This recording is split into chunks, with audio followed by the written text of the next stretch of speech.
पैसे का घमंड। जतिन की कार स्कूल के गेट के पास पहुंची। जतिन गाड़ी से उतरने से पहले अपना बैग और बोतल संभाल रहा था। तभी गाड़ी के बाहर एक भिखारन गोद में बच्चा लिए आकर खड़ी हो गई और शीशे पर खट खट करने लगी। जतिन को बहुत गुस्सा आया। वह गाड़ी से उतरा और बोला, अरे गाड़ी रुकी नहीं कि तुम लोग मांगने आ जाते हो, शर्म नहीं आती? भिखारिन ने कहा, बेटा कल से कुछ नहीं खाया है, कुछ पैसे दे दो, बच्चा भी भूखा है। जतिन ने फटकारते हुए कहा, चल भाग यहाँ से, मुझे वैसे ही देर हो रही है। तभी पास में खड़ा उसका दोस्त रवि बोला, ये लो मेरा लंच, तुम खा लेना और ये पैसे भी रख लो, बच्चे के लिए दूध खरीद लेना। रवि को देखकर जतिन थोड़ा सा जेब जाता है। वह भिखारिन खाना और पैसे लेकर दुआएं देकर चली गई। जतिन ने कहा, यार तू क्यों इन लोगों को सर पर चढ़ा लेता है? तुझे पता भी है कल से रोज तेरे पीछे पड़ जाएगी। वैसे अब तू खाएगा क्या? खाना और पैसे तो तूने उसे दे दिए। रवि बोला, हम जिस लायक हैं हमें औरों की मदद करनी चाहिए। आज का लंच तेरे टिफिन से मैं खा लूंगा, क्यों नहीं खिलाएगा क्या? यह सुनकर जतिन जोर से हंस पड़ा। उसे देखकर रवि भी हंस पड़ा। फिर दोनों अपनी क्लास की ओर बढ़ गए। अगले दिन से रवि ज्यादा खाना लाने लगा और उस भिखारन को देने लगा। जतिन को यह सब पसंद नहीं था। एक दिन उसने रवि से फिर बात की, यार तेरे पर पैसे फालतू है क्या जो इन लोगों पर लुटाता रहता है? रवि बोला, मेरे पास तो इतने पैसे नहीं हैं, लेकिन अच्छे काम के लिए कभी पीछे नहीं हटना चाहिए। मैंने अपनी माँ को सारी बात बताई, अब वो उसके लिए अलग से खाना बना देती है, साथ ही बच्चे के लिए भी कुछ न कुछ भेज देती है। अब तो इनसे एक रिश्ता सा हो गया है।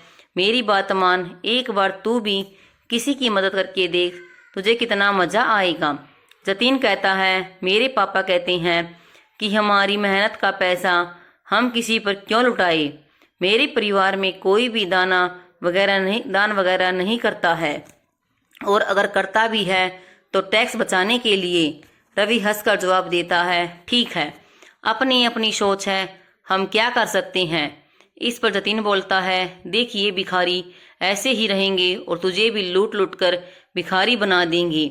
मेरे पास तो पैसे की कभी कमी नहीं होगी, पर तेरा भविष्य मुझे खतरे में दिखाई दे रहा है।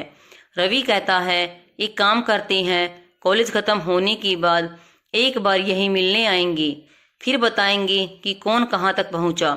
जतिन रवि से मिलने का वादा कर लेता है। कुछ ही सालों में दोनों दोस्त अलग अलग कॉलेज में एडमिशन ले लेते हैं और अपनी पढ़ाई में लग जाते हैं। कॉलेज के बाद दोनों बिछड़ जाते हैं। एक दिन जतिन अपने स्कूल के सामने से गुजर रहा था। तभी उसने देखा कि उस स्कूल के पास ही एक छोटी सी दुकान है। बच्चों के खाने पीने का सामान बेचने की उस पर एक छोटा सा लड़का और उसकी माँ बैठी थी। जतिन पहचान गया कि ये तो वही भिखारिन है जिसे रवि अक्सर पैसे दिया करता था। उन्हें देखकर उसे रवि की याद आ गई, लेकिन वह उसे कहाँ ढूंढे। कुछ ही देर में वो अपने ऑफिस पहुंच जाता है। ऑफिस में उसका मैनेजर जतिन से मीटिंग करता है। सर, आपके पापा के जाने के बाद पूरा बिजनेस ही बैठ गया। एक गलत साइट पर बिल्डिंग बनाकर सारा पैसा डूब गया। अब एक प्रोजेक्ट है, अगर यह हमें मिल जाए तो काम बन सकता है, वरना 2 महीने में कंपनी और घर दोनों नीलाम हो जाएंगी। जतिन बोलता है, मैं जानता हूँ, पता नहीं किसकी नज़र लग गई हमारे बिजनेस को। आप इस प्रोजेक्ट की डिटेल मुझे भेज दो। कल उस नए इंजीनियर से मैं खुद मिलकर उसे प्लान समझाता हूँ। हम किसी भी कीमत पर ये प्रोजेक्ट लेना ही पड़ेगा। अगले दिन जतिन जल्दी से तैयार होकर प्रोजेक्ट की फाइल लेकर सरकारी दफ्तर में पहुंच जाता है। वहां वह इंतजार करने के बाद इंजीनियर के कैबिन में पहुंचता है। जतिन बोलता है, सर ये प्रोजेक्ट रिपोर्ट देखिए, हमसे अच्छी बिल्डिंग कोई नहीं बना सकता, एक बार देख तो लीजिए सर। तभी वह गौर से देखता है, यह तो उसका दोस्त रवि था। उसे देखकर जतिन बहुत खुश होता है। रवि भी सीट से उठकर उससे गले मिलता है। जतिन कहता है, अब तो मुझे कोई चिंता नहीं है, तू है तो मेरा सारा काम हो जाएगा। यह सुनकर रवि कहता है, जतिन, ये प्रोजेक्ट मैं तेरी कंपनी को नहीं दे सकता हूँ। तेरी कंपनी ने जो बेईमानी से गलत जगह बिल्डिंग बनाई, उससे तुम्हारी रेपुटेशन खराब हो चुकी है। मैं तो क्या, इस शहर में तुम्हें कोई भी प्रोजेक्ट नहीं मिलेगा। यह सुनकर जतिन रवि के पैर पकड़ लेता है। यार ऐसा मत बोल, मैं सड़क पर आ जाऊंगा। तुझे देखकर मुझे एक उम्मीद बंधी है, अगर ये प्रोजेक्ट न मिला तो मैं बर्बाद हो जाऊंगा। रवि जतिन से कहता है, चल मेरे साथ। वह जतिन को लेकर उसी स्कूल के सामने पहुंच जाता है। वहां जाकर रवि कहता है, पहचानता है इस औरत को जिसे तूने कभी भीख नहीं दी, हमेशा फटकार देता था? मैंने इसकी थोड़ी सी मदद की और आज ये दुकान पर सामान बेचकर अपनी रोजी रोटी चला रही है। कोई मजबूरी में भीख मांगता है तो हमें उसका मजाक नहीं उड़ाना चाहिए। आज देख, भीख तो तू भी मुझसे मांग रहा है, इसमें और तुझ में क्या फर्क रह गया? मैं तुझे नीचा नहीं दिखा रहा, लेकिन तूने सिर्फ पैसा कमाया, दुआएं नहीं। आज वह भी तेरे पास नहीं है। जिस पैसे पर तू घमंड कर रहा था, आज उसी ने तुझे बर्बाद कर दिया। यह सुनकर जतिन की आंखों से आंसू बहने लगे।